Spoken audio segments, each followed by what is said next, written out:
Well, Shannon, let's start off by talking about your franchise journey. First of all, how did franchising find you? Well, I had a concept called Just Between Friends that it's a children's and maternity consignment concept that we started in Tulsa in 1997. I had no aspirations for this to go national. It wasn't even on my radar, but we were growing it locally, and friends and family from around the country were reaching out. This was in the 1900s. They were reaching out and asking, hey, can we do this pop up event in our city, in our state? And because I did not have a background in business, my degree was elementary education. I had formerly been an elementary school teacher. And they were asking, can we use the name Just Between Friends? And I would, sure, absolutely, why not? And so before I knew it, myself and my business partner had helped 12 12 people start their own Just Between Friends in 5 different states. Were you an accidental franchisor then? Absolutely accidental. I was an accidental entrepreneur turned franchisor. And what happened was I had a mentor of mine, basically because I was complaining that I was helping all these people and I really didn't have time to continue helping them, because I also was a youth minister's wife, which was an unpaid position, and I had 2 kids, and I was running my own event, and I had a 30-hour-a-week sales job. And I'm like, oh my gosh, all these people are calling me and asking me, how do you do this? How do you do this? How do you do this? And so he said, well, Shannon, are you profitable? And I said, yes. And he said, are the people that you've helped get started, are they profitable? And I said, well, I would guess that they're profitable because they're still doing it. And he said, well, you should franchise. He made it sound so easy. And he said, you just hire an attorney, you create basically an operations manual, all those things you're helping your friends with, you just write it all down, and it's a business in a box. And so I left his office, drove to Barnes and Noble, bought the book Franchising for Dummies, read it from cover to cover, talked to my business partner at the time and said, what do you think about this? We started praying about it, and then decided, okay, I guess we're going to do this. And really what was happening, and there was a 3-year span from 2000 to 2003 where all of these had started in other states.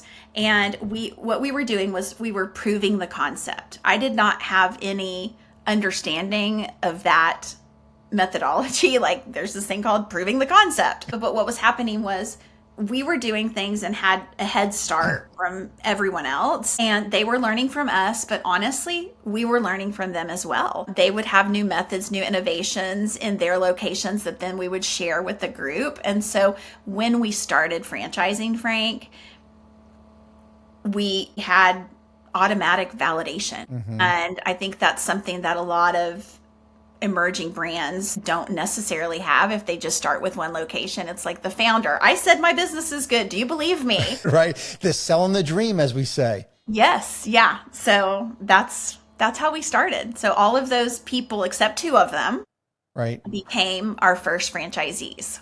Oh my goodness. You were under the impression, like so many of us, that franchising is easy. Yeah. All you got to do is just get this lawyer, drop this FDD, and just get some operation manuals, and the money up. will start rolling in. Oh, it'll just start flowing in. You won't even have, you can't even keep up. That's exactly, I knew it wasn't downright lie. that easy. It is a downright lie, totally. Yeah. I'm very thankful he told me about franchising, but he was just speaking from a knowledge that he did not have. Sure. He was not you, and he was not me. And so he was speaking from very ancillary, anecdotal, Right. yeah, you should try this. And I did. And I'm glad I did. Absolutely. I think it would be great for us to take a moment to kind of address the audience, since I think so many of the audience members are, whether they're emerging founders or people who have not franchised their concept yet, but they're thinking about it.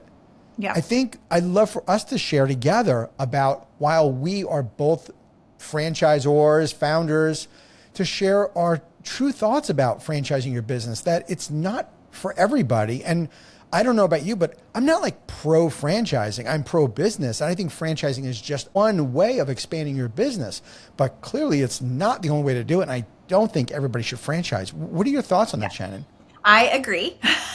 100%. I definitely think it's not for everyone. And honestly, when I meet people that I don't feel like it is going to be a good decision for them, I tell them that, because I've had multiple friends of mine in franchising that have failed, and it's really hard to see what it does to their families. It's very hard to see what it does to their finances, and so it's absolutely not for everyone. It's absolutely a huge decision. You know, I look back on my own path into franchising, and I'm like, if I were to go back and give my 20 or 33-year-old self advice, I would say don't do it. Really? Okay. Well, at that time, our concept, of course, now I have 20 years in franchising. Our concept, really, we did not have things nailed down enough to franchise. And our profitability was not enough to franchise. And of course, we've innovated and pivoted over the last 20 years to now our franchisees do well. Right. But we also have some franchisees that don't do well. We have some that are not doing well at all. But we also have some that are killing it, you know. I mean, it is not for the faint of heart. My attorney told me a long time ago, she said, Shannon, you make a great franchisor because you could teach kindergarten. And I'm like, what do you mean by this? And she said, you know how to encourage and be the cheerleader and motivate people and influence people to move forward and go after their goals. And you know how to do that within an encouraging way, but you also know how to spank someone in love. You know, and no disrespect to franchisees, but there are some franchise owners that they probably should not have become a franchisee. Sure. And those folks are there. I know it comes in a few different flavors, but one would be somebody who's extremely entrepreneurial, for starters. Correct. And then you have the exact opposite end of the spectrum, somebody who thinks, well, I bought a franchise, so that's it. I start making money as soon as I open. And it's like, no, the work has literally just begun when you sign the franchise agreement, right? Right. Yep. David Barr has a saying that he says franchising is a licensing of a business model that produces predictable cash flows to an average franchisee with average intelligence, with average work ethic on an average day. And so founders are not typically average. We're typically entrepreneurial. And I tell my clients, like, you have to make this model so simple and that there's processes in place that the average person who's amazing can follow what you've done and also be able to kind of pivot when the system needs to pivot. And that's hard. It's very special.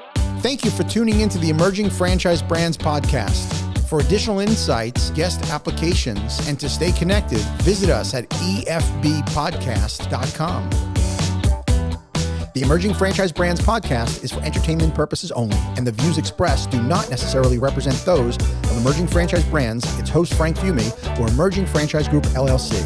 Any discussed franchise or investment opportunity requires thorough investigation, obtaining proper disclosure documents, and expert consultation before making any investment decisions.